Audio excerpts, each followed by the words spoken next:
পৃথিবী কি?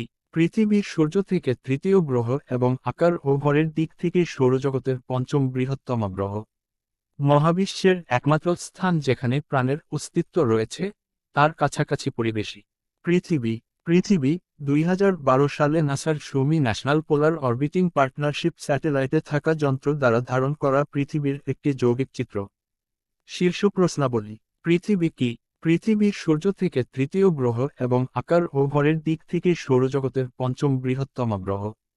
মহাবিশ্বের একমাত্র স্থান যেখানে প্রাণের অস্তিত্ব রয়েছে, তার কাছাকাছি পরিবেশই মিল্কি ওয়ে গ্যালাক্সিতে পৃথিবী কোথায় অবস্থিত? পৃথিবী ওরিয়ন সিগনাস বাহুতে অবস্থিত, যা মিল্কি ওয়ের 4টি সর্পিল বাহুর মধ্যে একটি, যা গ্যালাক্সির কেন্দ্র থেকে প্রায় 2/3 দূরে অবস্থিত। পৃথিবীর নামকরণ কিসের জন্য করা হয়েছে? খবর। সূর্যের খবর। দ্রুত সৌর বায়ু পৃথিবীতে আঘাত করছে। 23শে ডিসেম্বর 2025, দুপুর রাত 2:15 পূর্বাহ। আর্থস্কাই। পৃথিবী সূর্য থেকে তৃতীয় গ্রহ এবং আকার এবং ভরের দিক থেকে সৌরজগতের পঞ্চম বৃহত্তম গ্রহ। এর সবচেয়ে উল্লেখযোগ্য বৈশিষ্ট্য হল এর পৃষ্ঠের কাছাকাছি পরিবেশই মহাবিশ্বের একমাত্র স্থান যেখানে প্রাণের অস্তিত্ব রয়েছে। এটিকে প্রতীক দ্বারা মনোনীত করা হয়েছে। জ্যোতির্বিদ্যার আন্তর্জাতিক ভাষা ইংরেজিতে পৃথিবীর নামটি প্রাচীন ইংরেজি এবং জার্মানিক শব্দ ভূমি এবং পৃথিবী থেকে এসেছে এবং এটি সৌরজগতের একমাত্র গ্রহের নাম যা গ্রীক ও রোমান পুরাণ থেকে আসেনি। পৃথিবী পর্যবেক্ষণযোগ্য মহাবিশ্ব এর অংশ। মহাকাশের সেই অঞ্চল যা মানুষ বাস্তবে বা তাত্ত্বিকভাবে প্রযুক্তির সাহায্যে পর্যবেক্ষণ করতে পারে। পর্যবেক্ষণযোগ্য মহাবিশ্বের বিপরীতে মহাবিশ্ব সম্ভবত অসীম। ষোড়শ শতাব্দীর কোপার্নিকান বিপ্লবের পর থেকে, সেই সময়ে পোলিশ জ্যোতির্বিদ নিকোলাস কোপার্নিকাস মহাবিশ্বের একটি সূর্যকেন্দ্রিক মডেল প্রস্তাব করেছিলেন। দেখুন, সূর্যকেন্দ্রিক ব্যবস্থা। আলোকিত চিন্তাবিদরা সৌরজগতের অন্যান্য গ্রহের মতো পৃথিবীকেও একটি গ্রহ হিসেবে বিবেচনা করেছেন। সমসাময়িক সমুদ্র ভ্রমণগুলি বাস্তবিক প্রমাণ দিয়েছে যে পৃথিবী একটি গ্লোব। ঠিক যেমন 17 শতকের গোড়ার দিকে গ্যালিলিও তার নতুন আবিষ্কৃত টেলিস্কোপ ব্যবহার করে শীঘ্রই অন্যান্য বিভিন্ন গ্রহকেও গ্লোব হিসাবে দেখান। তবে মহাকাশ যুগের সূচনার পরে, যখন রকেট এবং প্রদক্ষিণকারী মহাকাশযানের ছবিগুলির প্রথম পৃথিবীর দিগন্তের নাটকীয় বক্রতা ধারণ করে, তখনই সরাসরি মানুষের পর্যবেক্ষণের মাধ্যমে পৃথিবীতে একটি সমতল সত্তার পরিবর্তে একটি মোটামুটি গোলাকার গ্রহ হিসাবে ধারণাটি যাচাই করা হয়েছিল। মানুষ প্রথমবারের মতো পৃথিবীতে মহাকাশের কালির অন্ধকারে ভাসমান একটি সম্পূর্ণ কক্ষপথ হিসাবে দেখেছিল 1968 সালের ডিসেম্বরে, যখন অ্যাপোলো 8 মহাকাশযান চাঁদের চারপাশে নভোচারীদের বহন করেছিল। 1990 এর দশকে গ্যালিলিও এবং নিয়ার আর্থ অ্যাস্টেরয়েড রেঞ্জভাস NEAR মহাকাশযানের মতো পৃথিবীর বাইরের গন্তব্যে যাওয়ার পথের রোবোটিক স্পেস প্রোবগুলিও তাদের ক্যামেরা দিয়ে গ্রহের অন্যান্য অনন্য প্রতিকৃতি প্রদানের জন্য পিছনে ফিরে তাকায়। সৌরজগতের অন্য গ্রহ থেকে দেখলে পৃথিবী উজ্জ্বল এবং নীলাভ দেখাবে।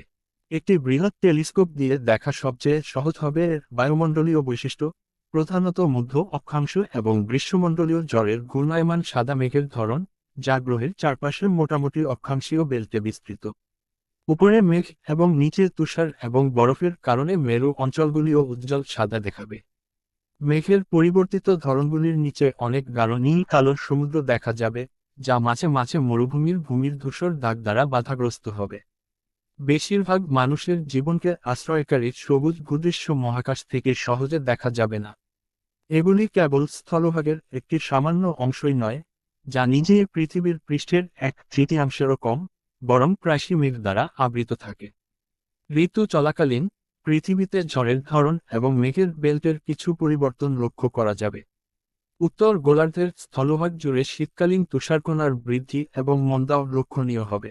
বিজ্ঞানীরা পৃথিবী অধ্যয়নের জন্য আধুনিক যন্ত্রের সম্পূর্ণ শক্তি ব্যবহার করেছেন, যা অন্যান্য গ্রহের জন্য এখনও সম্ভব হয়নি, ফলে এর গঠন এবং গঠন সম্পর্কে আরও অনেক কিছু জানা গেছে।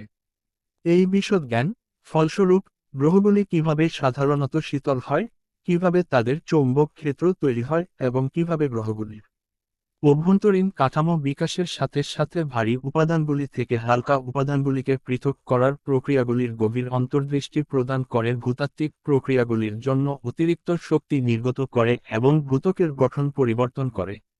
পৃথিবীর পৃষ্ঠ ঐতিহ্যগতভাবে 7টি মহাদেশীয় ভরে বিভক্ত: Africa, Antarctica, Asia, Australia, Europe, উত্তর আমেরিকা এবং দক্ষিণ আমেরিকা। এই মহাদেশগুলি 5টি প্রধান জলাশয় দ্বারা বেষ্টিত: আর্কটিক, আটলান্টিক, ভারতীয়, প্রশান্ত মহাসাগর এবং দক্ষিণ মহাসাগর। তবে ঘনকেন্দ্রিক, মোটামুটি গোলাকার স্তরের দিক থেকে পৃথিবীর পৃথক অংশ বিবেচনা করা সুবিধাজনক।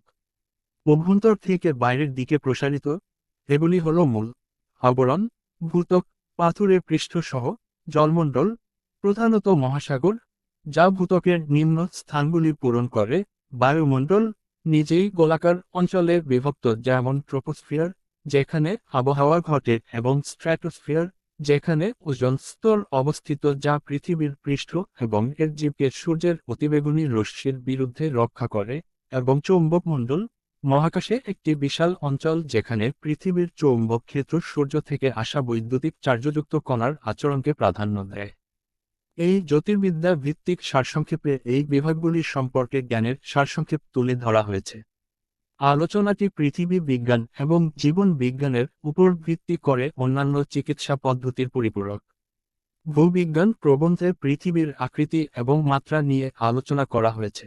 ভূচৌম্বকীয় ক্ষেত্র প্রবন্ধে এর চৌম্বক ক্ষেত্র আলোচনা করা হয়েছে। কঠিন পৃথিবী এবং এর বায়ুমণ্ডল এবং মহাসাগরের প্রাথমিক বিবর্তন পৃথিবীর ভূতাত্ত্বিক ইতিহাসে আলোচনা করা হয়েছে। পৃথিবীর ভূতাত্ত্বিক এবং জৈবিক বিকাশ, যার মধ্যে রয়েছে এর পৃষ্ঠের বৈশিষ্ট্য এবং যে প্রক্রিয়াগুলির মাধ্যমে এগুলি তৈরি এবং পরিবর্তিত হয়, ভূকালানুক্রমিকতা, মহাদেশীয় ভূমিরূপ এবং প্লেট টেকটনিক্সে আলোচনা করা হয়েছে। বায়ুমণ্ডলের আচরণ এবং এর ক্ষীণ আয়নযুক্ত বহিঃপ্রবাহের সীমানা বায়ুমণ্ডলে আলোচনা করা হয়েছে, যখন জলচক্র এবং প্রধান জলবিদ্যুৎ বৈশিষ্ট্যগুলি জলমণ্ডল, মহাসাগর এবং নদীতে বর্ণনা করা হয়েছে। অধ্যয়নের ক্ষেত্র হিসাবে কঠিন পৃথিবী ভূতাত্ত্বিক বিজ্ঞানে আলোচনা করা হয়েছে।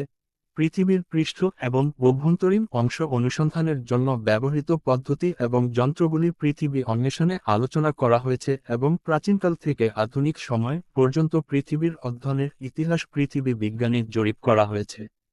জীবজগতের বৈশ্বিক বাস্তুতন্ত্র এবং তাদের জীবন সহায়ক স্তর সম্পর্কে জীবমণ্ডলে বিস্তারিতভাবে বর্ণনা করা হয়েছে। সূর্য থেকে পৃথিবীর গড় দূরত্ব প্রায় 14,96,00,000 কিমি, 9,29,60,000 মাইল।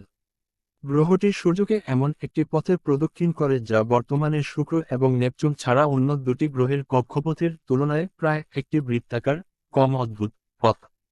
পৃথিবী প্রায় 365.25 দিনে সূর্যের একটি ঘূর্ণন বা একটি সম্পূর্ণ কক্ষপথ সম্পন্ন করে। ঘূর্ণনের দিক উত্তর থেকে ঘড়ির কাঁটার বিপরীত দিকে, একই অর্থে বা দিক, যেমন সূর্যের আবর্তন, পৃথিবীর ঘূর্ণন, অথবা তার অক্ষের চারপাশে ঘূর্ণন, একই অর্থে, যাকে সরাসরি বা অগ্রগতি বলা হয়।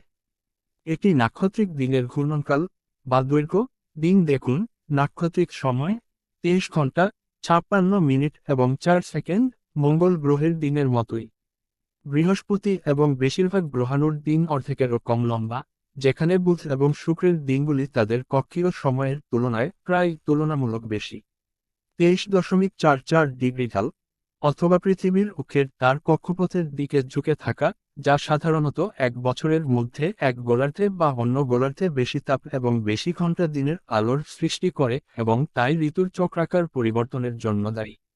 6,378 কিলোমিটার, 3,963 মাইল নিরক্ষীয় ব্যাসার্ধের সাথে, পৃথিবী 4টি অভ্যন্তরীণ, স্থলজ, পাথুরে গ্রহের মধ্যে বৃহত্তম, তবে এটি বাইরের সৌরজগতের গ্যাস দৈত্যগুলির তুলনায় যথেষ্ট ছোট।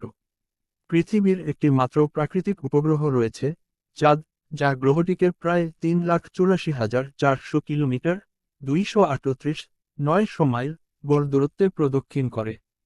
সৌরজগতের বৃহৎ প্রাকৃতিক উপগ্রহগুলির মধ্যে চাঁদ অন্যতম, কেবল বিশাল গ্রহগুলিরই সমান বা আকারে বড় চাঁদ রয়েছে। কিছু গ্রহ জ্যোতির্বিজ্ঞানী পৃথিবী চাঁদ ব্যবস্থাকে একটি দ্বৈত গ্রহ বলে মনে করেন, যার সাথে বামন গ্রহ প্লুটো এবং এর বৃহত্তম চাঁদ ক্যানির কিছু মিল রয়েছে।